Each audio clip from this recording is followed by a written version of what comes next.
एक घने और हरे भरे जंगल में अनेक प्रकार के जानवर रहते थे।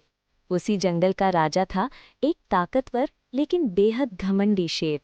उसे अपनी शक्ति और दहाड़ पर बहुत घमंड था। वो सोचता था कि उसके सामने कोई भी जानवर कुछ नहीं है।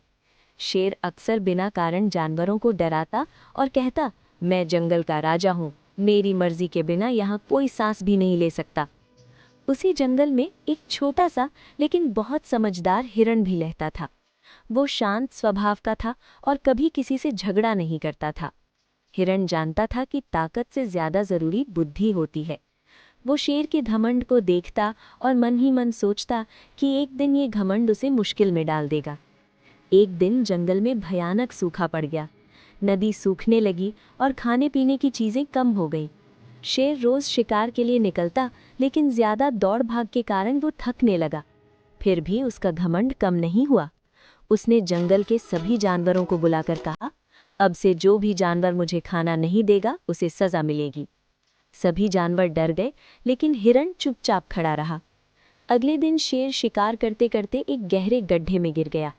गड्ढा इतना गहरा था कि शेर बाहर निकल ही नहीं पा रहा था। उसने जोर जोर से दहाड़ लगाई, लेकिन जंगल में सन्नाटा था। कोई जानवर उसकी मदद के लिए आगे नहीं आया, क्योंकि सब उससे डरते थे। कुछ समय बाद हिरण वहां पहुंचा। शेर ने उसे देखा और बोला, हिरण, मुझे बाहर निकाल दो, मैं तुम्हें इनाम दूंगा। हिरण ने शांति से कहा, महाराज, आपने हमेशा सबको डराया है, आज कोई आपकी मदद क्यों करेगा? शेर को पहली बार अपनी गलती का एहसास हुआ। उसने विनम्र होकर कहा, मुझसे बहुत बड़ी भूल हो गई। अगर तुम मेरी मदद करोगे तो मैं वादा करता हूँ कि आगे से किसी को परेशान नहीं करूँगा। हिरण ने बुद्धि से काम लिया। उसने बाकी जानवरों को बुलाया और सब मिलकर लताओं और मजबूत टहनियों की मदद से शेर को बाहर निकाला। बाहर आते ही शेर ने सबके सामने सिर झुका दिया और कहा, आज मैंने समझ लिया कि केवल ताकत से कोई राजा नहीं बनता।